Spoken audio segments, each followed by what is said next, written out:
mid-December. We couldn't be more excited to have her leadership during what is a really critical time for conservation here in British Columbia.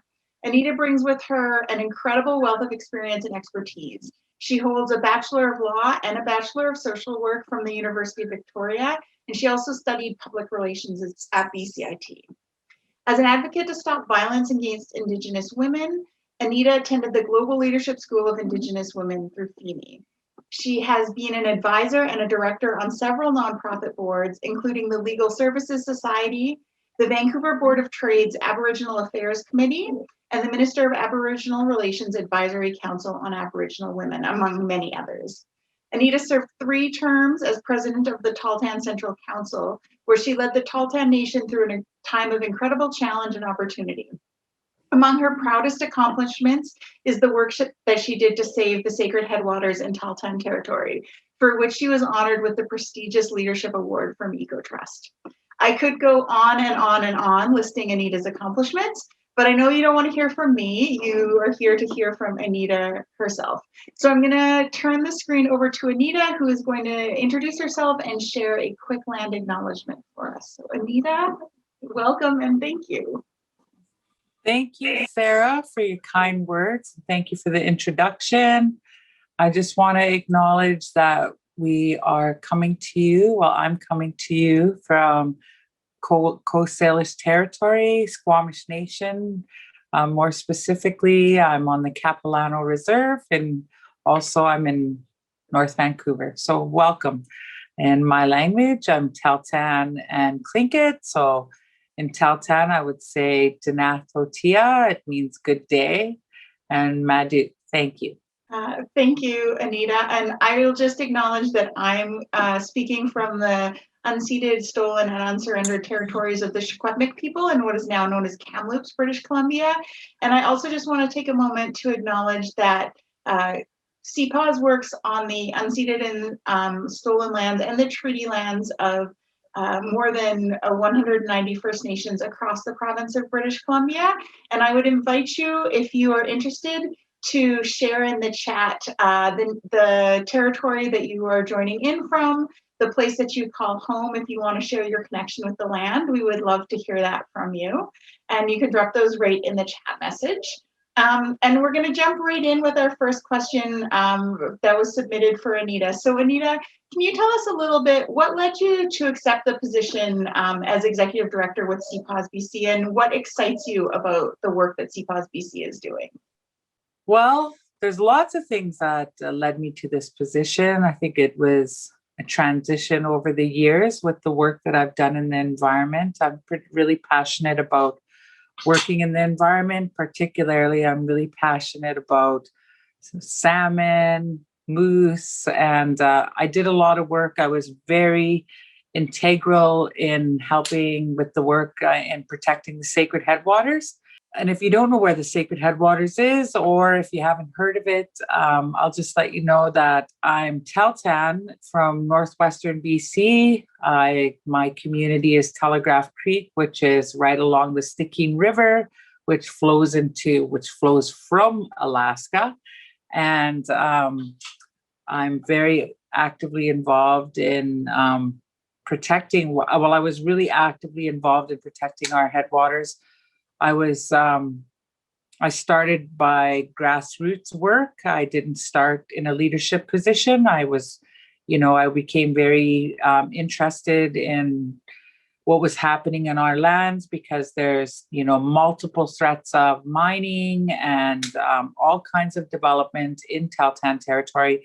In fact, right now it's called the Golden Triangle when it comes to mining. And so when it started, our people were really, really concerned about what was happening, because they wanted to basically have coal bed methane extraction in the sacred headwaters, which is the headwaters to 3 salmon-bearing rivers, the Skeena, Nass, and the Stickeen, which, would be absolutely devastating to not only to Tahltan people, it would have been devastating to our downstream communities as well, like down in, where the Skeena and the Nass and the Stickeen, which is very, very like three major important rivers. And so when I got wind of that, I just couldn't help it but start getting involved. And so we started doing our own work here in Vancouver, which was, a lot of grassroots work. I just have to share this. We did a caravan actually from Vancouver right to Terrace. We didn't even have enough money to come back. We borrowed a van and we went up there. And this is like obviously a long time ago, because it took us over 10 years to save the sacred headwaters. And the reason I'm telling you this story is because it took an incredible amount of work. There were so many different partners and allyships with, First Nations people, an incredible amount of work with NGOs. And we had to work with the government. We also had to work with industry. We had to work with so many different people to save the headwaters from coal bed methane extraction. And our saying was, we got the shell out. And so that was a huge victory for the environmental movement, for Indigenous people. And at that time, when we did win, I was president of the Tahltan Nation. So I started off as somebody who was fighting on the grassroots. I also come to CPAWS with, like she said, I have a background in law, background in social work. And I have my own business for so many years working with various Indigenous groups. But my passion for the environment and for clean water, and particularly salmon and moose, has never stopped. And so I do a lot of work with transboundary. I do that as, and the transboundary group that I work with, the Alliance, is to protect salmon in the Pacific Northwest, which is in the Stickeen River. Indigenous groups and non-Indigenous people, we just came together because up in Alaska, the Indigenous people do not get to have a say in the development and the mining that is happening in British Columbia and in Canada. And it's really quite upsetting to hear how the impacts of this mining is affecting their way of life. And it's affecting our way of life as well as Tahltan people. So that's where I started with my passion for the environment and, coming to CPAWS as an Indigenous person to be able to participate and work with a great group of people to help save land, water, and animals is only a job that I could ever dream for. And I'm happy to be here. We're so happy to have you. It's been an honor and a privilege to hear some of your stories over the last few months. And I'm so glad we're getting a chance to share them with our donors on the call today.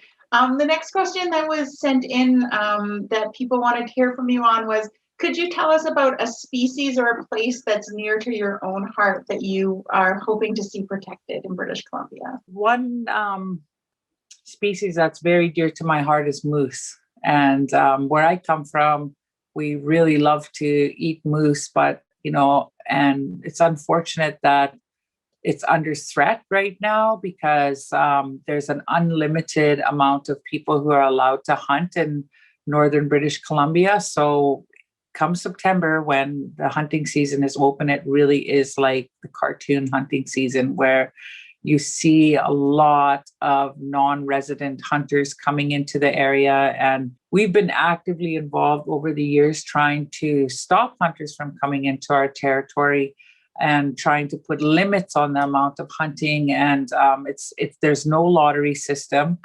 And so it's really affecting our people's way of life where, normally our people could go out in the winter and they'd be able to get some moose, no problem. And when I was traveling around British Columbia, working as a communication specialist with my company, I heard from various Indigenous people like in Burns Lake and, around Prince George and down by Kamloops, they would say, because I'd ask them, oh, do you have any moose meat? It's amongst Indigenous people, we like to barter and it's quite common for us to trade amongst each other right to this day. And some of them would say, it's really hard to get moose meat now because there's just so much hunters and it just doesn't seem to be that much moose. And And then there's so much threats from development. And like in our territory, there was a huge fire, and that was due to climate change back in 2018. In fact, I was up there in the summer and it got up to 40 degrees. I mean, that's insane for the north. And even though the fire like took thousands of hectares of land from us and killed numerous species of animals, the government still allowed people to come in and hunt, non-resident hunters to come in and hunt that year. And this year, 2020, it was even more sad to see, me as an Indigenous person who's allowed to go to my territory and go fishing, because of COVID, I wasn't allowed to go there, which I respected. You know what, even though I have an Indigenous right to do that, I respected it because it was COVID. I didn't want people to, I didn't want to be a threat coming in from outside and affecting a small remote community with COVID. And hunters were still allowed to come in and hunt, even though there was COVID. So, these are the kinds of issues that are affecting our moose, and the amount of industrial development that's happening up in Tahltan territory, or if it's not happening, it's being proposed. And at any given time, there's 250 exploration permits in Tahltan territory alone. And so for me, that's it's an issue I'm really, really passionate about. And being at CPAWS and talking to our national colleagues, I'm also finding that that's an issue that other people care about as well across Canada, and including Indigenous people. So, the moose is a Canadian icon. It would be really sad to see it not exist anymore. And I'm finding out that there's some places where moose don't exist anymore. And that's quite scary. So interesting, because I grew up in the Caribou near 100 Mile House in Secwepemc territory, and growing up, we had like a moose problem. We had horses in our backyard, and we used to chase the moose away because we had, sometimes 6 moose, cows and calf pairs, would walk up and down our backyard eating hay out of our hay shed. And in the last 10 years or 15 years, I think I've only seen 1 moose, and I'm there all the time in the summer. And when you see one, it's like, it takes your breath away. It's such a shock and such a treat, where it used to be something that you just you saw every day. So I really notice that difference anecdotally. That's not a scientific study. It's just what I see and what when I talk to my family or friends. So you're right that they are an iconic species, and it's amazing to see, even just over a decade or two, how much change you've seen in populations. That's funny you say that, Sarah. It may not be scientific, but a lot of people, as human beings, we can notice when things are changing in our environment. And you're obviously very in tune with what's going on. I mean, you grew up there, and one of our elders said that. He said, I remember. He said, back in the 60s, we could sometimes see 50 moose at once. And now you could just only dream of seeing like 5 or 6 in a group, right? So, yeah, I think it's something that I would hope would be considered to be taken seriously, and something we could look at in the future in protecting moose, or at least putting some limits to the amount of moose being taken out. Thank you. Thank you. The next question that was submitted for you today: what are you most hoping to accomplish in your first year with CPAWS? That's just a small question. But it's a great question. One of the things I was really hoping to accomplish as the executive director of CPAWS, and I know that I'm the first Indigenous woman to have ever led a major environmental organization. I also know that I'm the first Indigenous person actually to lead a major environmental organization, a role that I don't take lightly, and I'm honored to be here. I also want you to know that I got to be in this position because of my skills and because of the work that I've done in the environment, and my passion for the environment. So I take that role really seriously, because I really would like to offer to be a bridge between Indigenous people and environmental groups, as well as the government, when it comes to conservation and Indigenous-led conservation. I want to be that bridge to open those doors to Indigenous people and have communication around conservation where that may have never been possible before. And for example, we want to do the coastal strategy, and the government is giving us some support in our mandate and our work to do that. Right now, there's Indigenous groups who are actively involved in the coastal strategy and are able to participate. And then there's some Indigenous groups who are not able to participate. And one, it's because they may have knowledge of what the coastal strategy is doing. And but the thing is when it comes to Indigenous people, there's some groups who have a lot of capacity and resources to make good decisions around conservation. And then there's some Indigenous groups who, lack the capacity and the resources because they're a small band with small administration, and they don't have the capacity to have these conversations and to put it at the top of their priority list. And so, part of this is, hoping to engage with Indigenous people and really make it a priority, because I know with our federal and provincial governments that this has been stated over and over again, that the priority of the provincial and federal governments is to have Indigenous-led conservation, to respect Indigenous peoples, to implement the United Nations Declaration Rights of Indigenous Peoples, not only to, and part of that UNDRIP declaration with the United Nations is not only to provide consultation with First Nations, we must have consent for lands.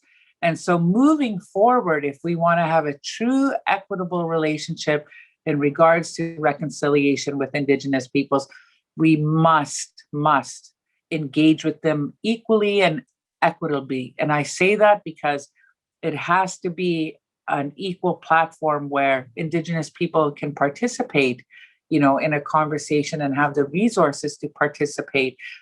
And hopefully at CPAWS, we can help them with this conversation, and we can help create more protected spaces. And that's one of my biggest goals, is for us to reach out to Indigenous people, because we may find that those protected areas may be bigger than the ones that we were planning originally. And, there may be other places where Indigenous people want to protect, where we could assist them. And so, this is it's a really exciting opportunity right now when it comes to conservation and working with Indigenous people. And that's my whole goal, is hoping to be some sort of bridge. That's fantastic, Annita.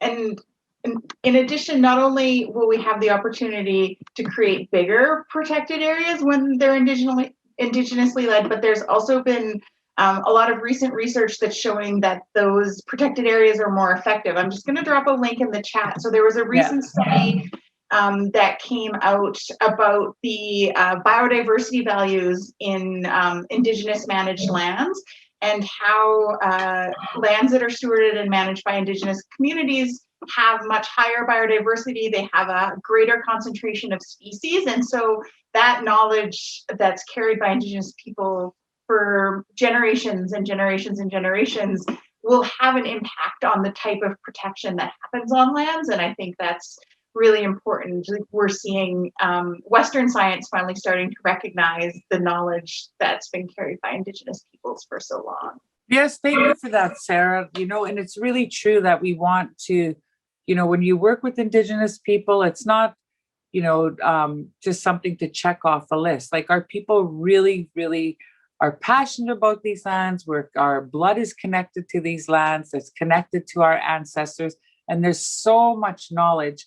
One of the things that was from my experience working as the president of Tahltan Central Government, I was the president for 6 years, and it was a huge balance between development and protection. And, it was a very, very delicate balance. And to be able to say, what do we want to see developed and what do we want to see protected?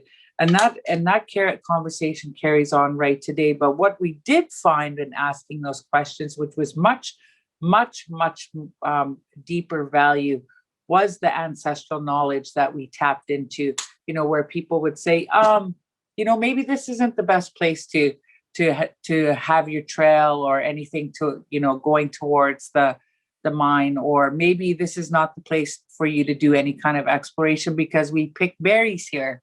There's lots of blueberries here, or this is a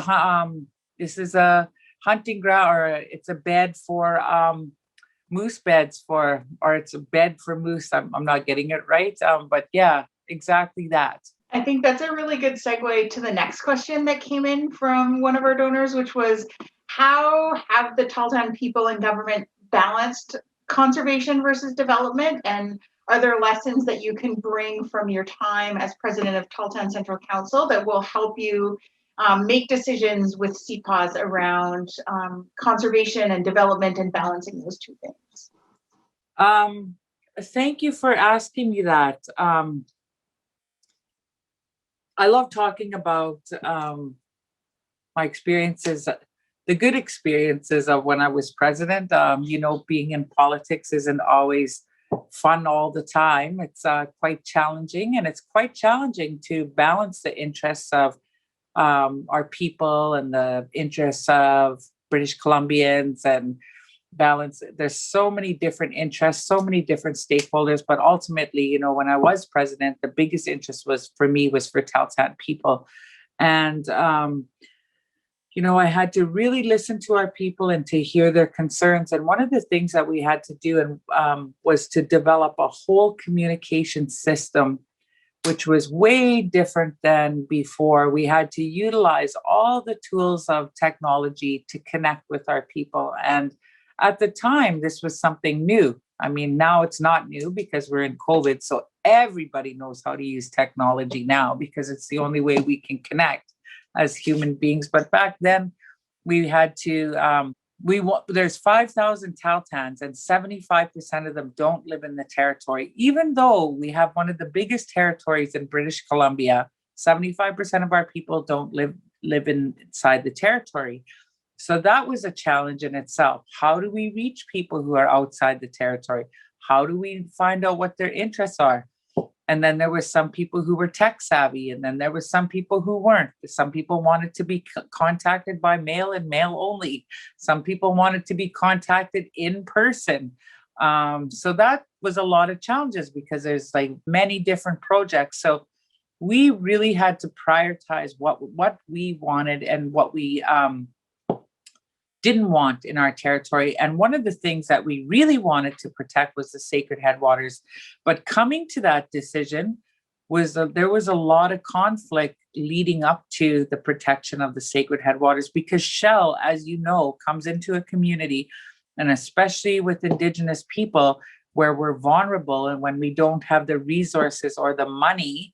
And back then mining was down, like there was no Red Chris mine.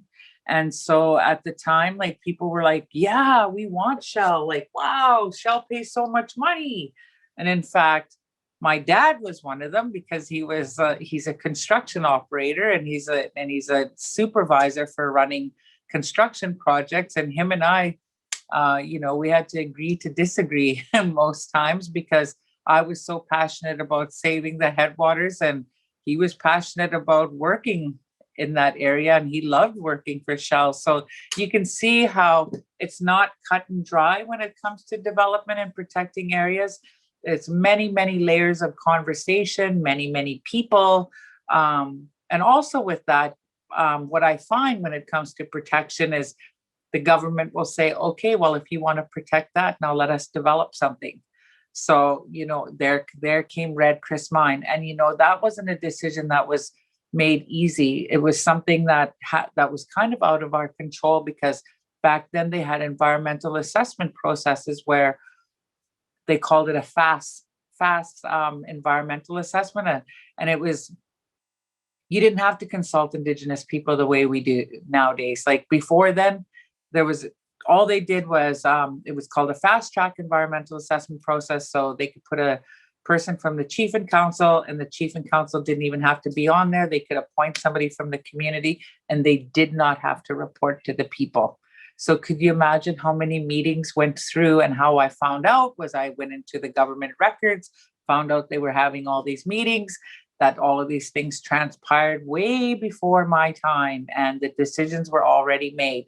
In fact, they were just waiting for, someone to say, for an opportunity like what we had. And so that's what I'm saying, like around development, there's many, many layers.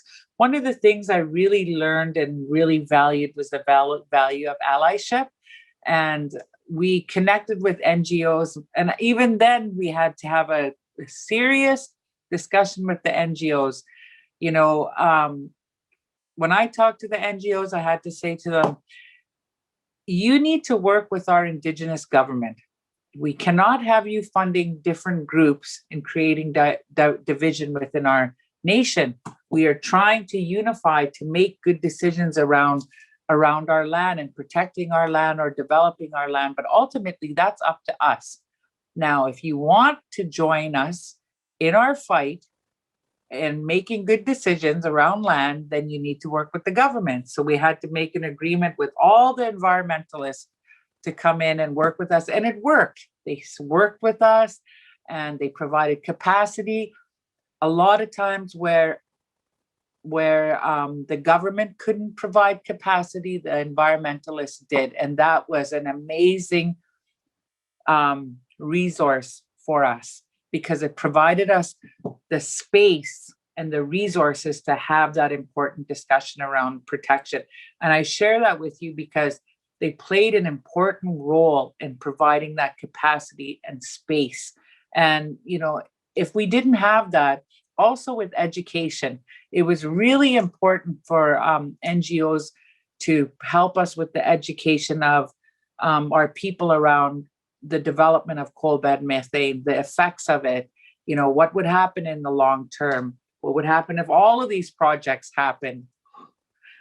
So it was a really, and then we had to, in the government's eyes, we had to come together and say, we had to unite with our Indigenous people. And that also, like downstream from us in Smithers and Terrace and Telfa and all of those different communities. And then we united with all the First Nations. They supported us in British Columbia to not have development in the sacred headwaters. And then we had to even unite with companies, because, some of them wanted their development. So they said, we'll support you in this if you let us do this, right? So all of these things, lots of moving parts, lots of, and those were the lessons that, came to us. So I share that with you because I wanted you to just to share with you like some of the experiences and what it took to save the sacred headwaters. That it was a long process. It was a good process, but it was also it was it was a lot of moving parts, but it was one of the best experiences of my life. It was hard, but the victory, like for my daughter, she wasn't even born when I started. She's 13 now, and she knows all about the sacred headwaters and why we protect it. And when she was in school, I almost want to cry. She said to the school here in Vancouver, she said, "We're Chaltan people. We stop pipelines." That's what we do. I'm like, okay. So thanks, Sarah. So amazing. And Annita, hearing you talk about, relationship building, about how conservation organizations and other NGOs can show allyship and support and take leadership from First Nations. I think that gets to one of the questions that came in from David in the chat about the shift in conservation work, or the shift in approach of conservation work that is happening in CPAWS, and I think across the conservation sector. But we're so grateful to have your leadership as we tread this at CPAWS, and also what's possible for the path of conservation as we look to a new model of protecting nature. Yeah, it's a really delicate balance. We want to work with Indigenous people, but we don't want it to be where ultimately we want to respect the decisions of Indigenous people.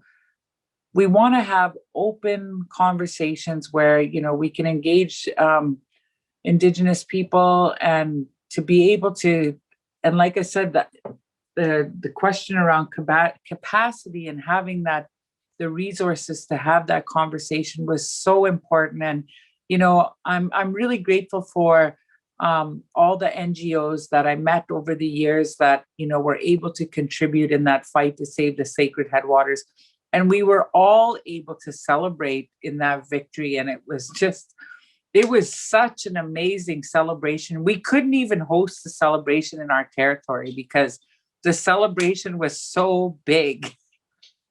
We hosted in Terrace at the time. That's amazing. And looking forward to many more celebrations of victories and conservation together. And to your point, it does take a long time. I know there are folks on the call here who have been donors with us for decades and still waiting to see spaces that are important in their hearts protected. So to your point, I know that Sacred Headwaters fight went on for many, many years, spans your daughter's entire life now. So it is a process, and the support of folks on the call listening to us who stick with us for these long-term projects is really critical to the success of every one of our conservation victories. Just one last thing I wanted to say about that was, when it comes to these conversations and the work, when we're wanting to save or, protect a spot, like even me during that process, like there was so many times, like I just got so frustrated because we'd get so close and then, we'd get another setback. And,